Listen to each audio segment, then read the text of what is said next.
Hello students, how are you? I hope you are fine and you have seen the earlier videos of this chapter, acid, bases and salt, and learned some reactions of acids and bases. Now in this video also we'll continue with some more reactions. So first is reaction of a metallic oxide with acids.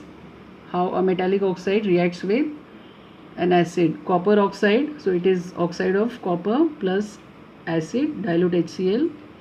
So here what is formed, we get a blue green color and copper oxide gets dissolved. So what do we conclude here?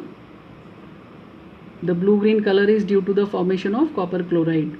So copper chloride, another salt is formed. So metal oxide plus acid gives salt and water. Okay, so do you remember this reaction? We have studied it in the previous section. When a base reacts with acid, we get salt and water. Here we have taken metallic oxide and acid, then also we get salt and water. So what can we conclude about the nature of a metallic oxide? Yes, it is a base, right? So it is a base. Base plus acid gives salt and water. So this is the chemical equation. CuO, copper oxide, plus HCl gives CuCl2 plus water. You should practice these equations regularly. So metal oxides are basic in nature, right? They are basic oxides. Next, what about non-metallic oxides? So here non-metallic oxides react. This is a non-metallic oxide, oxide of carbon. Carbon is a non-metal, and this is a base, calcium hydroxide, slaked lime. We have studied about this earlier also. Then salt is formed, CaCO3. It is also known as limestone, calcium carbonate, and water. Okay, so this is base plus acid gives salt and water. So therefore non-metallic oxides are acidic in nature, right? Next, what do all acids and bases have in common? So this is the setup. In this we have used here a beaker is taken in which a cork is kept. It is a rubber cork and two nails are pierced into the cork, and then nails are made of metal. So it is connected with wires through a 6-volt battery, a bulb, and there is a switch. Okay, so we'll replace this mixture one by one to perform this activity, right? So here we have taken dilute HCl solution in this one. So when current is passed through this, what will happen? Okay, so the ions will get separated, right? And due to this the bulb will start glowing. This also you have studied in some lower class. So replace the solution in beaker with, first we have taken HCl, hydrochloric acid, then we have to replace the solution with other solutions like glucose, alcohol, sulfuric acid, and then we have to observe.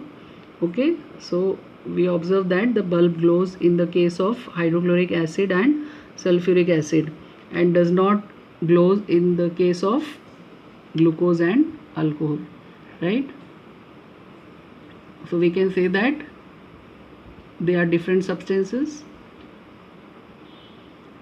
So why does the bulb glow in some cases and not in the some cases? So the bulb glows when there is a flow of electric current through the solution. Okay, so when the ions get separated, they move to the respective electrode and current flows through in the solution. Okay, the circuit gets completed and therefore the bulb glows. And when these H plus ions are not formed, then the circuit does not gets completed, current does not flows. Okay, and then therefore the bulb does not glows. The bulb glows when there is a flow of electric current through the solution. The electric current is carried through the solution by ions. The ions which get separated, they carry the current.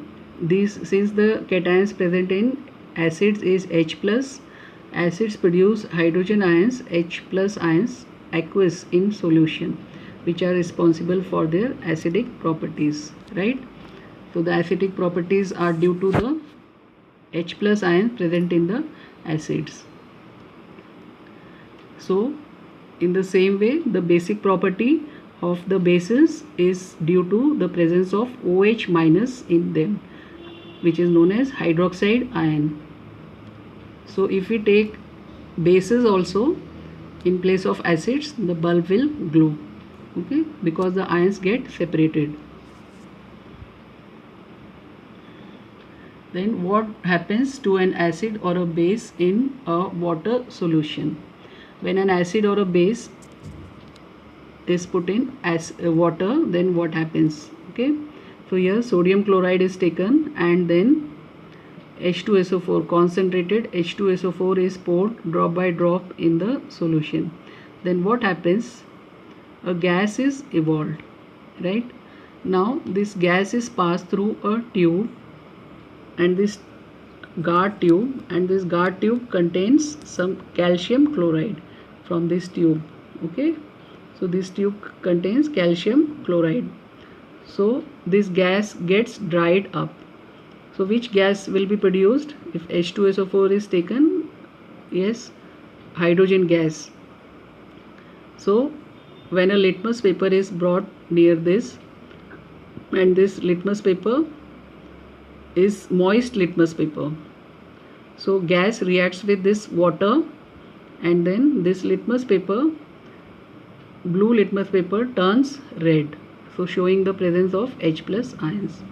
It turns red because the hydrogen gas, when it reacts with water of the wet litmus paper, then ions are formed in this. So the acidic property is revealed. Due to the acidic property of the gas, the litmus changes to red color, okay? So hydrogen ions in HCl are produced in the presence of water. Hydrogen ions cannot exist alone. It means that they cannot be as H plus ions. So therefore they are always present in the form of H3O plus ions, which is known as hydronium ion, okay? So when HCl is dissolved in water, then we get here H3O plus, which is hydronium ion, because it is always associated with water molecule and Cl minus ions, okay? This, when they get separated, then H plus H2O, H3O plus ions. So hydrogen ion is always present, or it exists in the form of hydronium ions.